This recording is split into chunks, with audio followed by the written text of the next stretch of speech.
Bonjour à tous, cinéma survivaliste. Aujourd'hui, vous n'allez jamais deviner le film dont je vais vous parler, à moins que vous ayez lu la description de la vidéo.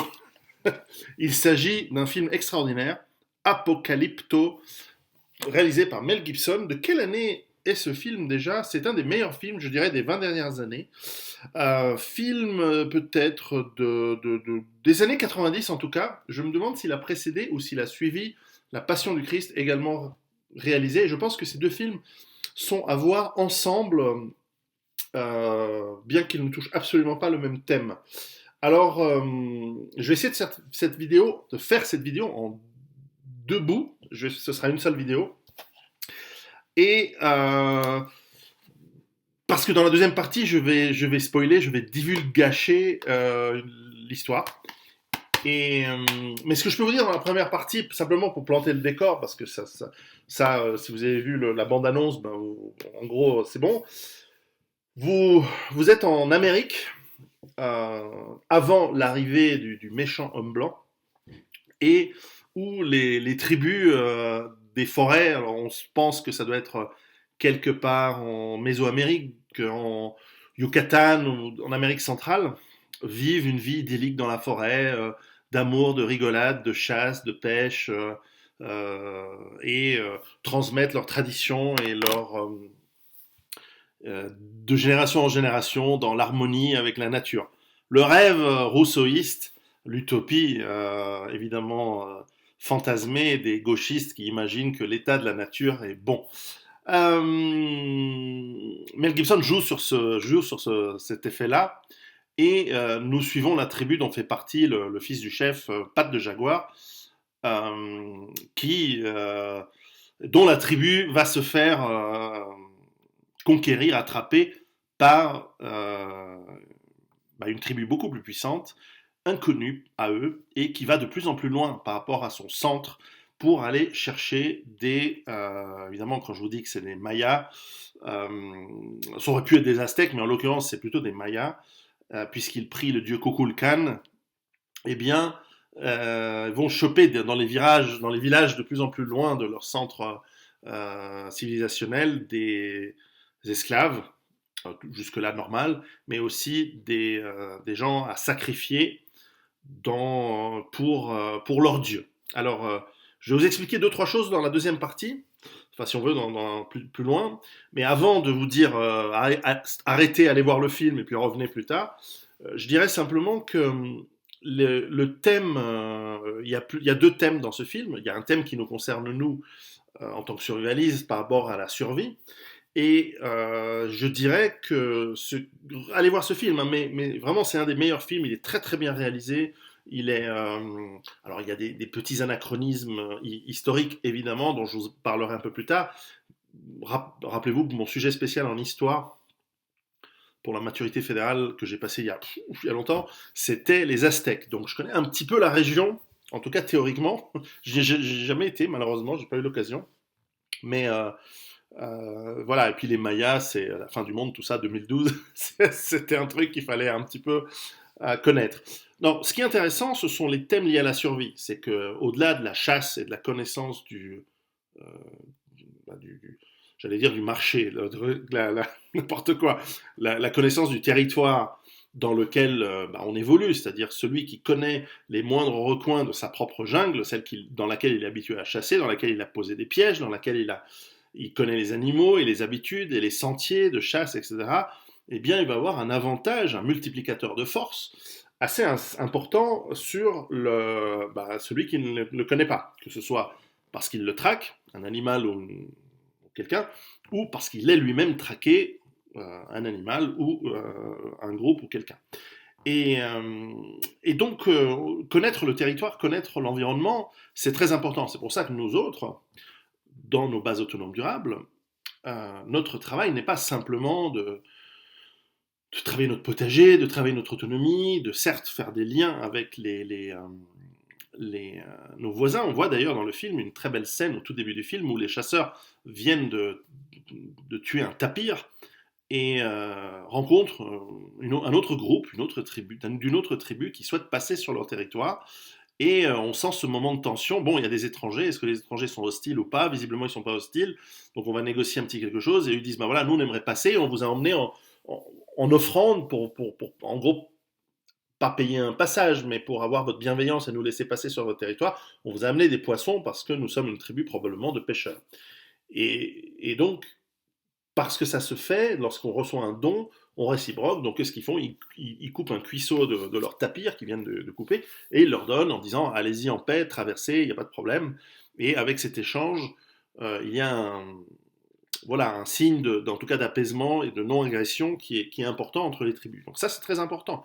Lorsque vous vous installez quelque part à la campagne, allez voir vos voisins, vous leur amenez, ça marche toujours, une bouteille de gnôle, des fruits, un petit gâteau que vous avez cuisiné, un petit truc personnel, pour entamer la discussion. En général, ils vous invitent pour prendre un café, un thé, voilà, et puis alors, pas des trop gros cadeaux, vous offrez pas des trucs trop importants parce qu'un cadeau nécessite généralement une réciproque ou implique une réciproque et donc cet échange depuis la nuit des temps s'est fait entre tribus lorsqu'ils voulaient avoir la non-hostilité ou alors créer l'illusion avant l'attaque. Mais en tout cas, ce donnant-donnant et ce rapport d'échange gratuit finalement est dans la nature humaine et c'est quelque chose de très important et c'est très bien montré au début du film. Puis,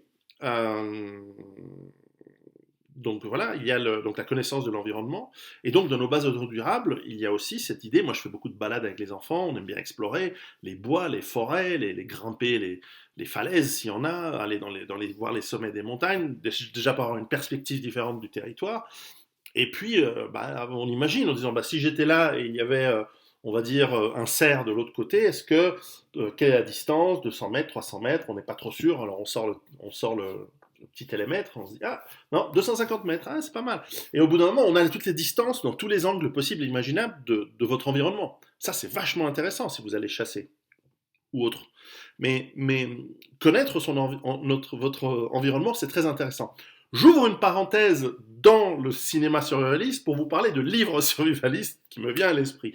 Un livre de Richard Harris, le fameux, le célèbre écrivain qui a écrit Fatherland, qui a écrit énormément de livres à succès, qui ont été repris au cinéma, etc., britannique, a écrit un livre qui s'appelle Arkhangelsk, qui se passe pas loin de cette ville, où un des fils cachés de Staline vit en tant que trappeur dans la forêt. Il y a tout un imbroglio politique dans la Russie, dans l'Union soviétique finissante et la nouvelle CIS, la Confédération des États indépendants, qui se crée, et des pouvoirs politiques essayent de se rapprocher pour récupérer l'image de ce fils de Staline. Là, je vais gâcher le truc. En fait, comme c'est un trappeur, il connaît super bien l'environnement, il se les fait tous. Ils envoient même un groupe d'anciens Spetsnaz pour essayer de le choper, ils se font tous dégommer. Enfin bref, c'est un livre sans intérêt, mais assez succulent pour ces scènes du type qui, tout seul, se fait, parce qu'il connaît l'environnement, il se fait tout le monde. Un peu à la Rambo. Et je ferme la parenthèse littéraire dans le cinéma. Et donc, nous voyons cette connaissance de la jungle, de l'environnement, qui est très importante pour le survivaliste. Alors certes, encore une fois, c'est un film où il y a un héros qui va pouvoir s'en sortir, mais je dirais que ce qui est aussi très important, c'est que ce film montre bien que ce qui est le plus important, peut-être encore plus que la connaissance du territoire, c'est la volonté de vivre. Et dans la survie, que ce soit dans des cas de survie purs, c'est-à-dire vous êtes enseveli dans une avalanche, vous êtes paumé dans la forêt, enfin que sais-je, l'envie de vivre, c'est l'élément premier, c'est l'élément fondamental, sans lequel, même avec des ressources et des compétences, alors certes, avoir des bonnes ressources et des compétences et un bon entraînement vous aide à vous donner la confiance et cette envie de vivre, mais c'est celle-là qui compte, c'est cet élément-là qui compte. Alors certes, et on le voit dans le film, il faut être aidé parfois par un peu de chance, même plusieurs fois dans ce film, et là, je vous encourage à aller le voir et je vous parlerai, je vais gâcher un petit peu le suspense et je euh, vous encourage. Donc, allez voir le film. Maintenant que vous avez vu le film, bon, vous avez vu, en fait, ils sont capturés par des Mayas qui vont les sacrifier, enfin, qui vont vendre les femmes en tant qu'esclaves. Il faudrait que je vous fasse une vidéo juste sur la différence homme-femme dans l'esclavage et la capture. Les hommes sont sacrifiés aux dieux. Parce qu'il y a une croyance dans cette région du monde où il faut sacrifier des êtres humains pour les dieux, pour la fertilité du sol, pour voilà, exorciser les mauvais coups du sort, les mauvaises récoltes, les périodes de famine, les périodes de sécheresse. C'est vrai que les Mayas, mais ça c'est bien avant l'arrivée des hommes blancs, l'arrivée des Espagnols dans la région, euh, ont sacrément morflé par des périodes de sécheresse et leur civilisation a quasiment disparu et elle était largement moribonde et même quasiment au-delà de l'effondrement quand les Européens sont arrivés. Mais enfin, voilà, Mel Gibson joue un peu, il nous projette probablement, puisqu'en fait le film se passe exactement à l'arrivée des hommes blancs, mais on le saura que dans la dernière scène du film ou l'avant-dernière scène du film. Et donc il joue de 2 ou 3 siècles d'anachronisme. Mais bon, il les passe après, il a déjà fait ça chez Braveheart, mais c'est pas grave, ce qui compte c'est l'histoire. Et on voit qu'en fait ces civilisations sont particulièrement décadentes. On dirait le 7e arrondissement à Paris, il y a des putes partout, il y a des élites complètement dé- dégénérées, qui vivent en parasite sur le travail de la population et sur l'esclavage des masses qui sont touchées par les maladies, par les malheurs du monde, par la famine, ils ont accumulé tout dans ce film. Et évidemment, les élites jouent sur la peur des gens et jouent sur le fait qu'il y a un problème que grâce à eux, grâce au sacrifice humain, alors en tout cas chez les Aztèques, il y avait du cannibalisme rituel, il y avait aussi des jeux, on le voit très bien dans ce film aussi, où on joue avec les cadavres et les têtes notamment décapitées des sacrifiés. Les Aztèques jouaient au football avec les têtes des suppliciés. Et ils en sont d'ailleurs alors là c'est plutôt les Mayas dans ce film, mais les Aztèques un peu plus au nord, un empire hein, avec probablement 1 ou 2 millions d'habitants, facile. Et ils avaient des fêtes pour la fertilité des sols à la déesse de la fertilité dont le nom m'échappe. Euh, C'était 20 000 sacrifiés pendant la fête. Hein. C'était plusieurs fois par année qu'il y avait des fêtes comme ça. Alors évidemment, pour choper les sacrifiés, il y avait des guerres. D'ailleurs, les guerriers de ces civilisations-là étaient entraînés non pas à tuer l'ennemi, mais à le capturer. Et on était récompensé par le nombre. On pouvait ensuite avoir des ornements, des plumes, des vêtements, hein, les hommes jaguars, machin, en fonction du nombre de prisonniers qu'on pouvait faire pour ramener, pour être vendus soit comme esclaves, ou soit sacrifiés aux dieux. Et c'était ça l'honneur. C'est pour ça que quand ils sont frités aux Européens, les Européens, ils n'étaient pas là pour faire des esclaves. Donc toi, tu arrives avec ton épée en obsidienne. Bon, ça fait mal, hein, si tu t'apprends sur la tronche, mais quand tu as une armure en face, etc., et que les mecs, ils ont des lames, toi, tu arrives, puis tchoc, des stocks, on te fout on te traverse de part en part, et toi tu dis putain comment c'est possible, c'est la dernière pensée que t'as, et ensuite t'es mort, et le mec il retire son épée et il va en niquer un autre, parce que putain une rapière, c'est ultra violent comme bestiole, comme arme. C'est probablement le nec plus ultra de la technologie métallique, arme blanche. Euh, j'ai dit estoc, estoc c'est comme ça, hein, et tranchant, bref, enfin, coup d'épée. Je suis pas un spécialiste des épées, et vous me corrigerez sans doute. Et donc, ils sont retrouvés face à des gens qui se battaient complètement différents, et leur courage, oui, certainement, aller capturer un ennemi, c'est courageux, surtout quand lui aussi peut te donner un coup de poignard, ou un poignard en pierre, ou en obsidienne, ça peut faire mal, hein, ça peut tuer. Donc, bref, je m'égare. Donc, par un coup de chance, en tout cas, bref, bref, bref, regardez le film, un de ces donc pattes de jaguar réussit à s'échapper. Et là, on rentre dans un film qui n'est plus en fait une vision civilisationnelle d'une civilisation décadente, horrible, cruelle. On est dans le rapport l'homme qui essaie de survivre, traqué par une dizaine de guerriers ennemis. Et donc là, on retombe dans Rambo. Rambo ou Predator, dans ce genre. Et Pat de Jaguar, comme il connaît le terrain, comme il a de la chance, comme il a en plus, il arrive dans une jungle qu'il connaît, il va réussir à éliminer un par un ses poursuivants. C'est un peu la fameuse fable, le fameux mythe des Horace et des Curiaces à l'époque de la République romaine. Et au lieu que les armées se battent, on prend 3 champions et finalement, deux sont éliminés d'un côté tout de suite, chez les Horaces, et les cuirasses le courent après, et lui, ben, fait semblant de fuir, et finalement les tue un par un et gagne. Bref, donc en utilisant de la ruse. Et bref, Pat de Jaguar réussit. En fait, il est très motivé de survivre parce qu'il a caché sa femme et son fils, femme enceinte d'un deuxième enfant, au fond d'un trou qui, en cas d'orage, va se remplir et puis elle va accoucher dans pas longtemps. Donc, il sait que cette femme ne pourra pas s'en sortir s'il ne revient pas. Et donc, il est très motivé à revenir pour sauver sa famille. Et bref, pour vous la faire courte, le thème donc est la volonté de survivre. Car sans celle-ci, et donc la volonté, là, il la puise pas seulement dans son instinct de survie, parce que heureusement ou malheureusement, nous ne sommes pas qu'un animal, animal qui, comme tous les animaux, est doté d'instinct de survie, mais nous sommes aussi capables de trouver notre motivation dans l'amour, dans la volonté d'aller sauver ceux qu'on aime, en l'occurrence, pour Pat de Jaguar, sa femme et son fils et son enfant à naître. Et donc, c'est là-dedans qu'il va puiser sa force, la force d'aller au-delà de la douleur, aller au-delà des blessures et au-delà de la peur. Et la peur est un thème sous-jacent. J'ai revu ce film il n'y a pas tout à l'heure avec les enfants, donc je me suis dit qu'à partir de 7 ans, ils ont l'âge de voir ce film. Bon, il y a du découpage de poitrine, du cœur qui sort vivant, mais à 7 ans, normalement, on verra s'il y a des cauchemars ou pas, mais euh, je pense que c'est quand même comme ça qu'on apprend la vie, en voyant des trucs, en disant ah ouais, c'est comme ça les Aztèques.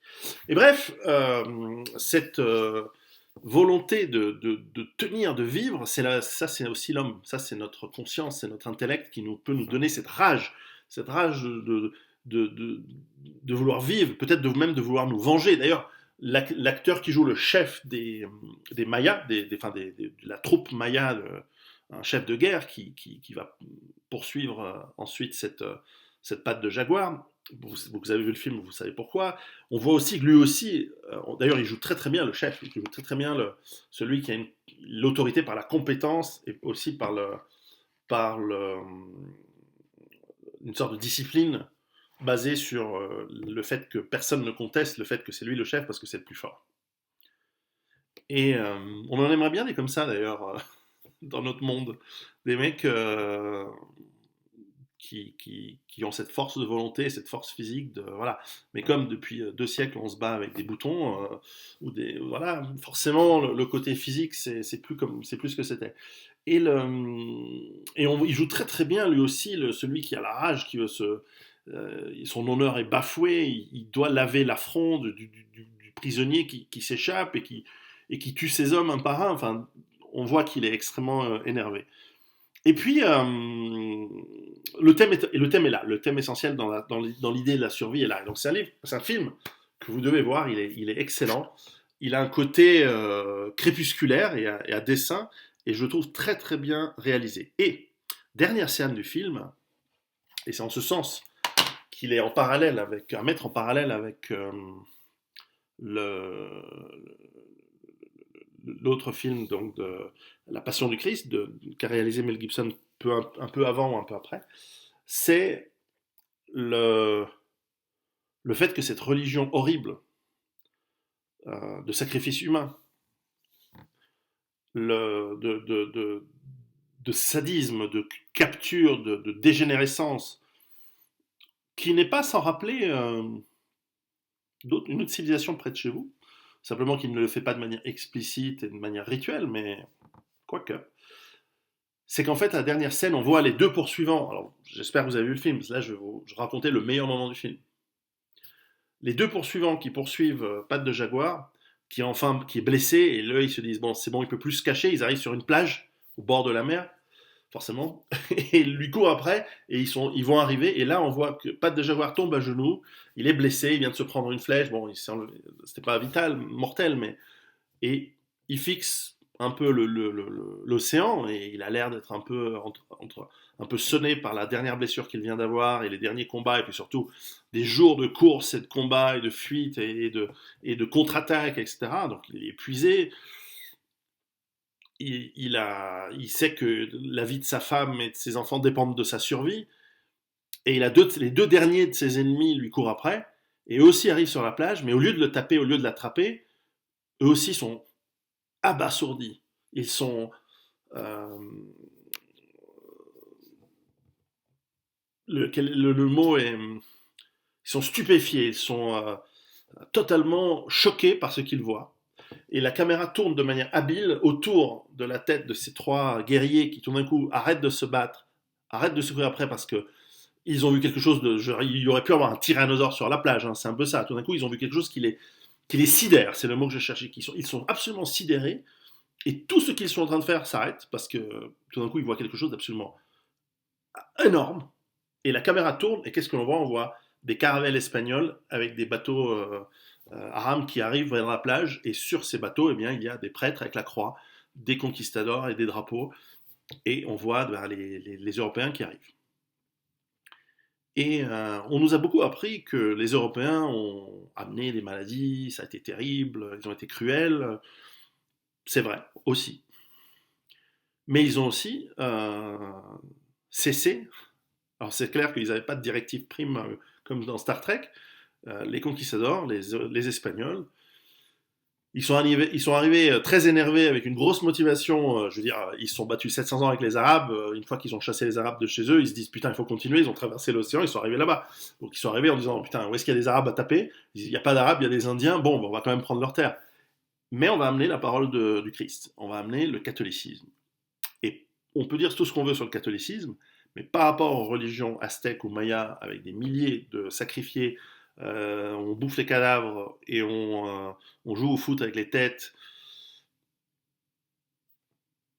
eh bien, la question se pose, c'est que cette sidération par la nouveauté, par la technologie, ils n'ont jamais vu des bateaux comme ça, ils n'ont jamais vu des... Après, enfin, les mecs qui arrivent avec des armures étincelantes, des armes, des épées, ben, tout ça on ne le voit pas, mais on imagine bien qu'il y a un choc de civilisation. C'est comme, j'ai fait une vidéo récemment sur les extraterrestres, c'est comme si on voyait débarquer des extraterrestres avec des technologies tellement supérieures aux nôtres qu'on dirait de la magie. Et cette sidération nous ramène au fait que ces civilisations dégueulasses et décadentes, elles vont être euh, supprimées par, certes, pas mal de violence, mais aussi la religion d'amour. Mais la vraie, enfin, en tout cas, je ne dis pas que c'est la vraie religion, mais en tout cas, c'est que dans les religions qui disent être des religions d'amour, je ne connais que celle-ci qui, dans les textes, est textuellement la religion d'amour. Je parle du Nouveau Testament, évidemment. Je ne parle pas de l'Ancien Testament, c'est pas catholique. Enfin, en tout cas, c'est pas la doctrine, quoi, de la Nouvelle Alliance. Et donc, Mel Gibson, qui est un catholique croyant, et bah, il nous dit, voilà, réfléchissez aussi à ce que l'homme blanc, catholique, lorsqu'il est arrivé dans ces nouvelles terres, il n'a pas fait que massacrer et détruire, il a aussi amené une forme de paix. Et ça se discute, c'est intéressant, mais en tout cas, c'est très intéressant de la manière dont c'est filmé, et j'ai trouvé ça absolument fascinant. Et cette manière de voir le film, lorsque je l'ai vu au cinéma, ce film, je m'attendais évidemment pas à... Il venait de sortir, je m'attendais pas à cette fin, à cette chute. Et parce que tu te dis, bon, bah, à la fin, il est crevé, mais bon, déjà une fois dans le film, tu le vois faire le mort et puis clac, puis planter le mec, bon, hein, ok. Mais combien de fois tu peux faire ça dans le film avant que ça fasse. Eh ben non, c'est pas ce qu'il fait à la fin. À la fin, bah, il y a plus gros que.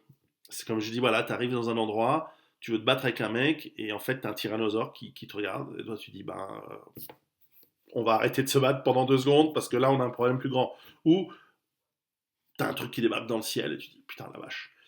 Ça décale complètement tes priorités. Bref, film intéressant à voir. Je sais pas comment j'ai pu parler 24 minutes d'un truc comme ça. C'est un super film qui doit. Oui, ça doit être des années 90, 1000. Là, je vois Copyright, Inc., machin. 2007. Ouais, non, mais est-ce qu'il serait de 2007 ce film? Je sais pas. Peut-être c'est le DVD qui est sorti en 2007. Je sais pas. Il me semble qu'il est plus ancien que ça. C'est un, c'est un super film. Il y a des super. Euh, les acteurs sont excellents. Je les ai jamais vus, mais il faudrait que je vois qui c'est. Est-ce que c'est des. Je sais pas. Excellent. Il y a des choses à apprendre dans ces films. C'est pour ça que je vous fais ces vidéos. C'est pas juste pour vous dire j'aime bien ce film. Mais j'aime bien ce film. À bientôt. préparez-vous, on sait jamais qu'il y a des mecs avec des trucs en obsidienne qui vous fassent chier. Plus de mecs en obsidienne. À bientôt. On déconne, on déconne. On se défend, c'est tout. Ciao. Si on a besoin de se défendre.